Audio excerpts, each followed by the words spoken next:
ద్వితీయోపదేశకాండం 3వ అధ్యాయం. మనము తిరిగి బాషాను మార్గంన వెళ్ళినప్పుడు బాషాను రాజైన ఓగును అతని ప్రజలందరినూ ఎద్రేయిలో మనతో యుద్ధము చేయుటకు బయలుదేరి ఎదురుగా రాగా, యెహోవా నాతో ఇట్లనెను, అతనికి భయపడకుము, అతనిని అతని సమస్త జనమును అతని దేశమును నీ చేతికి అప్పగించి ఉన్నాను. హెబ్షోన్లో నివసించిన అమ్మోరీల రాజైన సీహోనుకు చేసినట్లు ఇతనికి చేయవలనని చెప్పెను. అట్లు మన దేవుడైన యెహోవా బాషాను రాజైన ఓగును అతని సమస్త జనమును మన చేతికి అప్పగించెను. అతనికి శేషమేమీ లేకుండా అతనిని హతము చేసితిమి. ఆ కాలమున అతని పురములన్నింటినీ పట్టుకొంటిమి. వారి పురములలో మనం పట్టుకొనని పురం ఒక్కటియూ లేదు. బాషాన్లో ఓగు రాజ్యమగు అర్గోబు ప్రదేశమందంతటను 60 పురములను పట్టుకొంటిమి. ఆ పురములన్నీ గొప్ప ప్రాకారములు, గౌన్లు, గడియలను గల దుర్గములు. అవియుగాక ప్రాకారం లేని పురములనేకములను పట్టుకొంటిమి. మనము హెబ్షోను రాజైన సీహోనుకు చేసినట్లు వాటిని నిర్మూలము చేసితిమి. ప్రతి పురములోని స్త్రీ పురుషులను పిల్లలను నిర్మూలం చేస్తిమి. వారి పశువులన్నింటినీ ఆ పురముల సొమ్మును దోపిడిగా తీసుకొంటిమి. ఆ కాలంన అన్నోను ఏరు మొదలుకొని హెర్మోను కొండ వరకు యోర్దాను అద్దరునున్న దేశమును అమ్మోరీల 2 రాజుల యొద్ద నుండి పట్టుకొంటిమి. సీదోనీలు హెర్మోనును షిర్యోనని అందురు, అమోరీలు దాన్ని సేనీరని అందురు.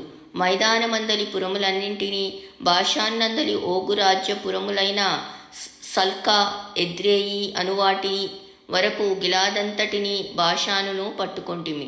రెఫాయిలలో బాషాను రాజైన ఓగు మాత్రము మిగిలెను. అతని మంచము ఇనుప మంచము. అది అమ్మోనీల రబ్బాలోనున్నది గదా. దాని పొడుగు మనుష్యుని మూరెతో 9 మూరలు, దాని వెడల్పు 4 మూరలు. అర్నోను లోయలోనున్న అరోయేరు మొదలుకొని గిలాదు మన్నెంలో సగమును మనము అప్పుడు స్వాధీనపరచుకొనిన దేశమును దాని పురములను రూబేనీయులకును గాదీయులకును ఇచ్చితిమి. ఓగురాజు దేశమైన బాషాను యావత్తును, గిలాదులో మిగిలిన దానిని అనగా రెఫాయీల దేశమనబడిన బాషాను అంతటిని, అర్గోబు ప్రదేశమంతటిని మనష్షే అర్ధగోత్రమునకిచ్చితిని. మనష్షే కుమారుడైన యాయీరు గెషీరీయుల యొక్కయు మాయాకాతీయుల యొక్కయు సరిహద్దుల వరకు అర్గోబు ప్రదేశమంతటిని పట్టుకొని తన పేరుని బట్టి వాటికి యాయీరు బాషాను గ్రామములని పేరు పెట్టెను. నేటి వరకు ఆ పేర్లు వాటుకున్నవి. మాకీరీయులకు గిలాదునిచ్చితిని. గిలాదు మొదలుకొని అర్నోన్ లోయ మధ్య వరకును, యొబ్బోకు నది వరకును, అమ్మోనీల పడమటి సరిహద్దు వరకును, కిన్నెరేతు మొదలుకొని తూర్పు దిక్కున పిస్గాకొండ చర్యల దిగువగా ఉప్పు సముద్రము అనబడిన అరాబా సముద్రం వరకును వ్యాపించియున్న అరాబా ప్రదేశమును, యోర్దాను లోయ మధ్య భూమిని రూబేనీయులకును గాదీయులకును ఇచ్చితిని. ఆ కాలమందు నేను మిమ్మును చూచి మీరు స్వాధీనపరచుకొన్నట్లు మీ దేవుడైన యెహోవా ఈ దేశం మీకిచ్చెను. మీలో పరాక్రమవంతులందరూ యుద్ధ సన్నద్ధులై మీ సహోదరులకు ఇశ్రాయేలుల ముందర నది దాటవలెను. అయితే యెహోవా మీకు విశ్రాంతినిచ్చునట్లు మీ సహోదరులకును విశ్రాంతినిచ్చు వరకు, అనగా మీ దేవుడైన యెహోవా యోర్దాను అద్దరిని వారికిచ్చుచున్న దేశంను వారును స్వాధీనపరచుకొని వరకు మీ భార్యలను, మీ పిల్లలను, మీ మందలను నేను మీకిచ్చిన పురములలో నివసింపవలెను. తర్వాత మీలో ప్రతివాడును నేను మీకిచ్చిన తన స్వాస్యమునకు తిరిగి రావన్నని మీకు ఆజ్ఞాపించితిని. మీ మందలు విస్తారములని నాకు తెలియను. ఆ కాలమున నేను యెహోషువతో ఇట్లంటిని, మీ దేవుడైన యెహోవా ఈ 2 రాజులకు చేసినదంతయు నీవు కన్నులారా చూచితివి గదా. నీవు వెళ్ళుచున్న రాజ్యములన్నింటికి యెహోవా అలాగుననే చేయును. మీ దేవుడైన యెహోవా మీ పక్షంగా యుద్ధం చేయువాడు గనక వారికి భయపడవద్దని ఆజ్ఞాపించితిని.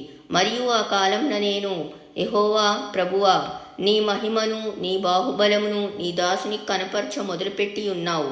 ఆకాశమందే గాని భూమి అందే గాని నీవు చేయు క్రియలను చేయగల దేవుడెవడు? నీవు చూపు పరాక్రమమును చూపగల దేవుడెవడు? నేను అద్దరికి వెళ్ళి యోర్దాను అద్దరునున్న ఈ మంచి దేశమును పంచి మన్నెమును ఆ లెబానోనును చూచున్నట్లు దయచేయమని నేను యెహోవాను బ్రతిమాలు కొనగా, యెహోవా మిమ్మును బట్టి నా మీద కోపపడి నా మనవి వినకపోయెను. మరియు యెహోవా నాతో ఇట్లనెను, చాలును, ఇకను ఈ సంగతిని గూర్చి నాతో మాట్లాడవద్దు.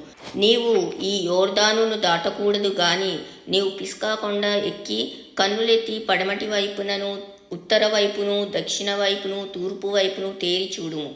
యెహోషువకు ఆజ్ఞ ఇచ్చి అతని ధైర్యపరిచి దృఢపరచుము. అతడు ఈ ప్రజలను వెంటబెట్టుకొని నది దాటి నీవు చూడబోవు దేశమును వారిని స్వాధీనపరచుకొన చేయును. అప్పుడు మనము బెత్పేయేరు ఎదుటనున్న లోయలో దిగియుంటిమి.